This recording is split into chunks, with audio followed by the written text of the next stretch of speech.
जय श्री कृष्णा, राधे राधे। आप सभी को वट सावित्री की ढेर सारी शुभकामनाएं। स्वागत है आपका आपके अपने चैनल भक्ति मैजिक पर। आज हम इस वीडियो में वट सावित्री व्रत की कथा का श्रवण करेंगे, लेकिन इससे पहले जान लेते हैं कि इस साल वट सावित्री का व्रत कब रखा जाएगा। वट सावित्री का व्रत पति की लंबी आयु, अच्छे स्वास्थ्य और वैवाहिक जीवन में सुख समृद्धि की कामना के लिए किया जाता है। वट सावित्री व्रत सुहागिन महिलाओं के लिए एक खास पर्व होता है।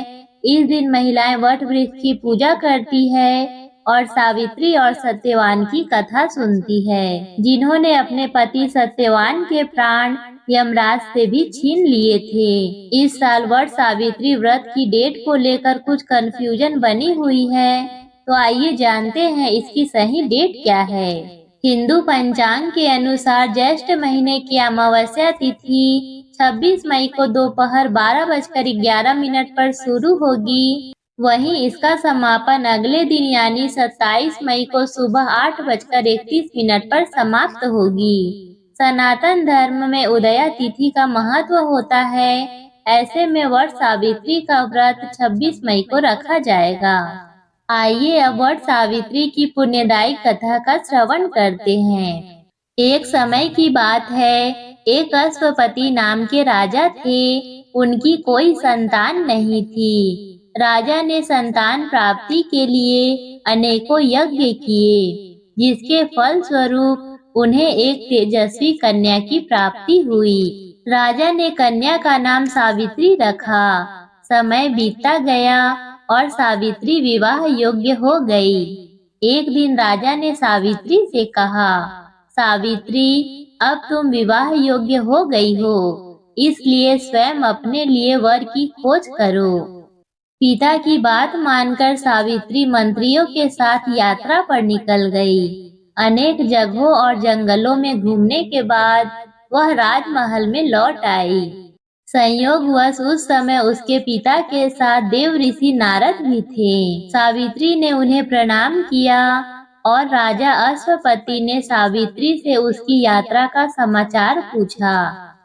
सावित्री बोली, पिताजी, तपोवन में अपने माता पिता के साथ निवास कर रहे सत्यवान मेरे लिए योग्य वर हैं। मैंने मन से उन्हें अपना पति चुना है।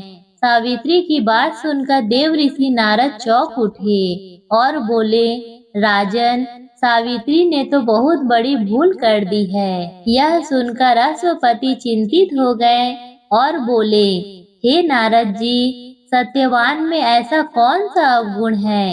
इस पर नारद जी ने कहा, राजन, सत्यवान के पिता शत्रुओं के द्वारा राज्य से वंचित कर दिए गए हैं। वह वन में तपस्वी जीवन व्यतीत कर रहे हैं और अपनी दृष्टि खो चुके हैं। और राजन, सबसे बड़ी कमी यह है कि सत्यवान अल्पायु हैं। 12 वर्ष की आयु में से अब उनके पास केवल एक ही वर्ष बचे हुए हैं। नारद जी की बात सुनकर पिताजी ने सावित्री को समझाया कि वह किसी दूसरे उत्तम गुणों वाले पुरुष को अपने पति के रूप में चुन ले।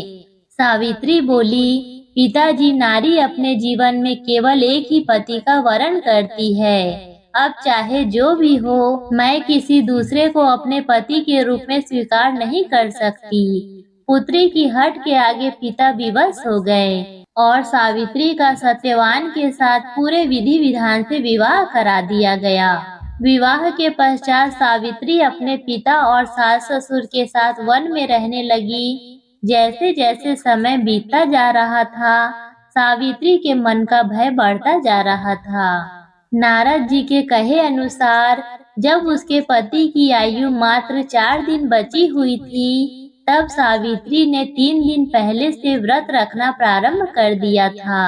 अंत में वह दिन भी आ पहुंचा जब सत्यवान की मृत्यु निश्चित थी। चौथे दिन जब सत्यवान लकड़ियां लेने वन में जाने लगा, तब सावित्री बोली, हे नाथ, मैं भी आपके साथ वन में चलूंगी। सत्यवान के मना करने पर भी वह सास ससुर की आज्ञा लेकर अपने पति के साथ वन को चली गई। वन में सत्यवान ने जैसे ही पेड़ से लकड़ी काटना शुरू करा, असहनीय पीड़ा होने लगी और वह पेड़ से उतर गया। सावित्री समझ गई कि उसके पति का अंत समय निकट है। लेटने पर सत्यवान की मृत्यु हो गई। सावित्री चुपचाप आंसू बहाती ईश्वर से प्रार्थना करने लगी। तभी उसे लाल वस्त्र पहने भयंकर आकृति वाला एक पुरुष दिखाई दिया। वह साक्षात यमराज थे। सावित्री बोली, महाराज आप कौन हैं? यमराज ने उत्तर दिया, सावित्री मैं यमराज हूँ और तुम्हारे पति के प्राण हरने आया हूँ। सावित्री बोली, प्रभु सांसारिक प्राणियों को लेने तो आपके दूत आते हैं, क्या कारण है कि आज आपको स्वयं आना पड़ा है? यमराज ने उत्तर दिया, सत्यवान अत्यंत धर्मात्मा तथा गुणों का सागर है। मेरे दूत इसे ले जाने योग्य नहीं है, इसलिए मुझे स्वयं आना पड़ा। ऐसा कहकर यमराज ने सत्यवान के शरीर से प्राण को निकाला और उसे लेकर वह दक्षिण दिशा की ओर यमलोक को जाने लगे। सावित्री भी उनके पीछे पीछे चल दी। सावित्री को अपने पीछा आता देख यमराज पूछे, सावित्री तुम मेरे पीछे पीछे कहाँ आ रही हो? सावित्री बोली, मेरे पति जहाँ जाएंगे मैं वहाँ जाऊंगी, यही मेरा धर्म है। यमराज के बहुत समझाने पर भी सावित्री नहीं मानी। उसके पतिव्रता धर्म की निष्ठा को देखकर यमराज बोले, तो अपने पति के बदले कोई भी वरदान मांग लो। सावित्री ने अपनी दृष्टि से अपने सास ससुर की आंखें मांगी और यमराज ने तथास्तु कहा और आगे चल दिए। फिर से सावित्री उनके पीछे पीछे चल दी। तब यमराज ने सावित्री से कहा, एक और वर मांग लो। तब सावित्री ने अपने ससुर के राज्य को वर के रूप में मांग लिया और यमराज ने तथास्तु कहा और आगे चल दिए। सावित्री फिर भी यमराज के पीछे पीछे चलने लगी। तब यमराज बोले, सावित्री तुम मुझसे अपने पति के प्राणों के अलावा कोई भी वर मांगो। तब सावित्री ने कहा कि मुझे 100 पुत्रों का वरदान दीजिए। इस बार भी यमराज तथास्तु कहकर आगे बढ़ने लगे, परंतु सावित्री उनके पीछे चल दी। अब यमराज बोले, मैंने तुम्हें सभी मनोवांछित वर दिए हैं, अब तुम लौट जाओ। तब सावित्री बोली, महाराज आपने मुझे 100 पुत्रों का वरदान दिया है और सत्यवान के बिना पुत्र कैसे संभव होगा? ऐसा कहकर सावित्री ने यमराज को उलझन में डाल दिया। तब यमराज बोले, सावित्री मैं तुम्हारी पतिव्रता धर्म से प्रसन्न होकर सत्यवान के प्राण छोड़ रहा हूँ और साथ ही साथ मैं तुम्हें आशीर्वाद देता हूँ कि तुम्हारी यह कहानी युगों युगों तक सुनाई जाएगी। यह कहकर यमराज ने सत्यवान के प्राण छोड़ दिए और यमलोक को लौट गए। तब सत्यवान और सावित्री अपनी कुटिया में पहुँचे। वहाँ उनके माता पिता की आंखों की दृष्टि भी लौट आई थी और उन्हें अपना खोया हुआ राज्य भी उन्हें मिल गया था। दोस्तों, यह थी वट सावित्री की व्रत कथा। यह व्रत करने और कथा सुनने से विवाहित स्त्रियों के जीवन के सभी दुख दूर होते हैं और उनके पति की लंबी उम्र होती है। तो दोस्तों, यह थी वट सावित्री की कथा। आपको यह कथा कैसी लगी? नीचे कमेंट करके जरूर बताएं।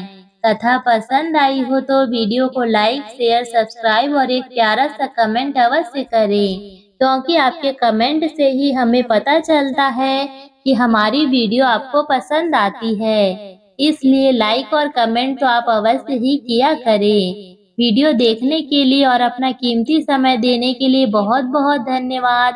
मिलते हैं अगली वीडियो में, तब तक के लिए राधे राधे।